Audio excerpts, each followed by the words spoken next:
Hello everyone!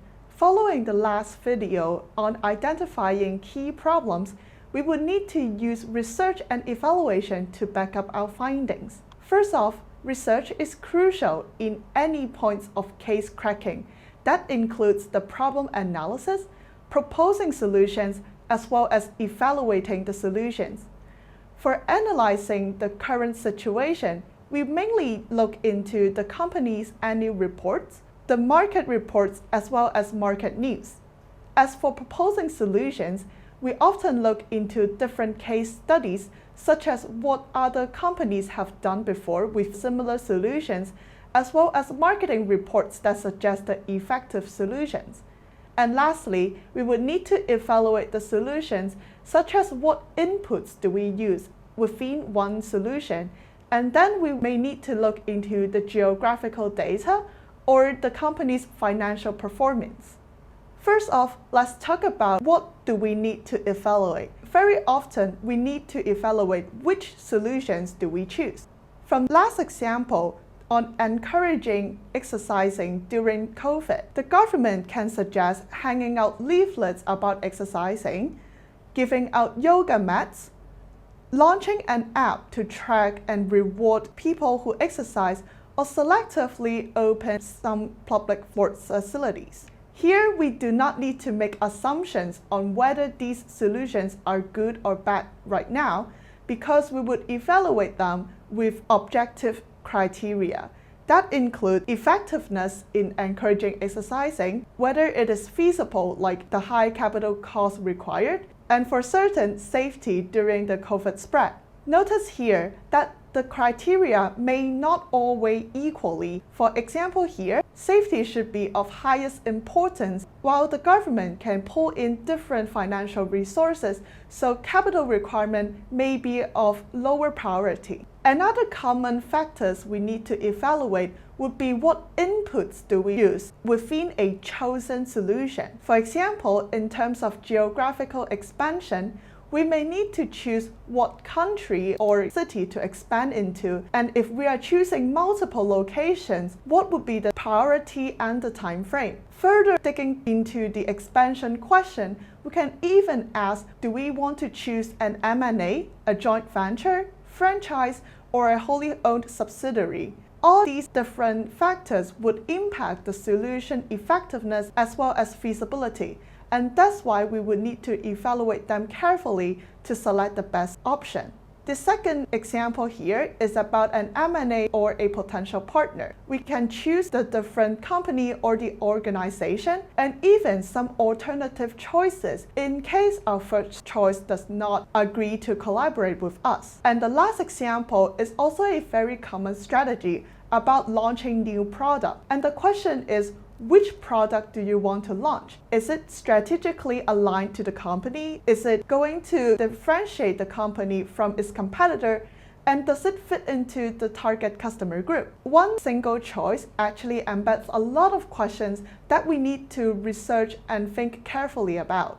So next off, we will be talking about what evaluation criteria we need to use, and they boil down to three factors: effectiveness, feasibility, and also strategy. For effectiveness, it is easy to understand.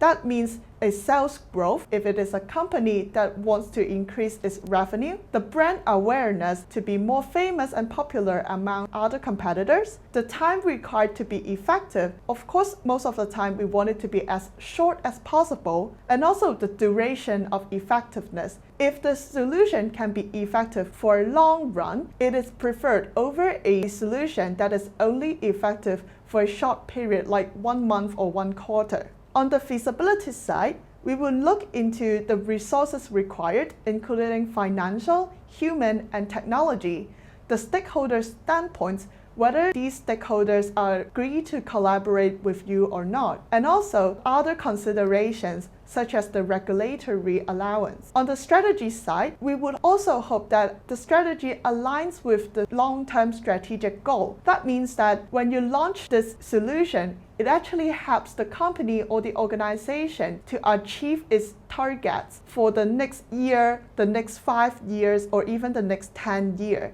And that includes strategies such as building the technology infrastructure. There is no fixed criteria, but you are strongly encouraged to think about what would matter the most to the success of that strategy implementation and adjust your criteria accordingly. So now let's look at a sample evaluation matrix with the context about Leon, a UK-based fast food chain that is selecting a city to expand into. First off, we would have the context that suggests the criteria and the scoreboard on the demand. And then second, we show you the 3 different options we are considering that are Hong Kong, Sydney, and Toronto. And then we need to lay out the different criteria, such as the eat-out culture, the nutrition value, and also the willingness to pay. Next off is a point scale. Here, we use a 3-point scale, with 3 being the most preferred. And next, we would have the data support. That is the data that justify how we give out these 1 or 2 or 3 points. And lastly, the source box. That is very important to show that these data are valid and can be used for an objective evaluation. Here is a continuation of the last matrix, but for a different context. And you can see that all the 6 elements I just mentioned still include in this chart, as well as for the last one. As for the last one, we also sum up the total score and make a conclusion to suggest that Hong Kong is actually the best city for Leon to expand into. From the last example, we can see that using research helps us to make a solid evaluation, and the research should be quantifiable data using creditable sources. Most of the time, we consider statistics as the most solid research data because it helps us generalize the understanding most legitimately. For example, to say that 65% of the meal spending in Hong Kong is eat out can help us understand the eat out culture in Hong Kong. Other than statistics, sometimes we also use the expert codes or case studies of other companies in order to help us justify. The last option would be using qualitative justification, but of course it is less sounding compared to statistics or from expert quotes. In order to help us find out these important research sources, we can look into the market research companies and consultancies such as Nelsen, McKinsey, BCG, PwC, and you can name other big names that often publish these market reports. There are also government bodies doing a lot of census reports, and also the international governmental bodies like the World Bank. Other than that, you can use the updated market data such as Glassdoor or Airbnb that often give you the very latest market sales or market data with the actual listing. There are also other notable newspaper analysis as well as the CUHK library datasets that can help you justify your research. If it is a random blog or an article, then I would definitely recommend you to go to the sources used by the author to see if they are trustable. After all, the purpose of research is to justify your findings to the audience, and you would want to make sure that your findings are indeed accurate. I hope now you have a sense of how to make research and evaluation that are indeed the foundations in any case cracking. I'll see you in the next video.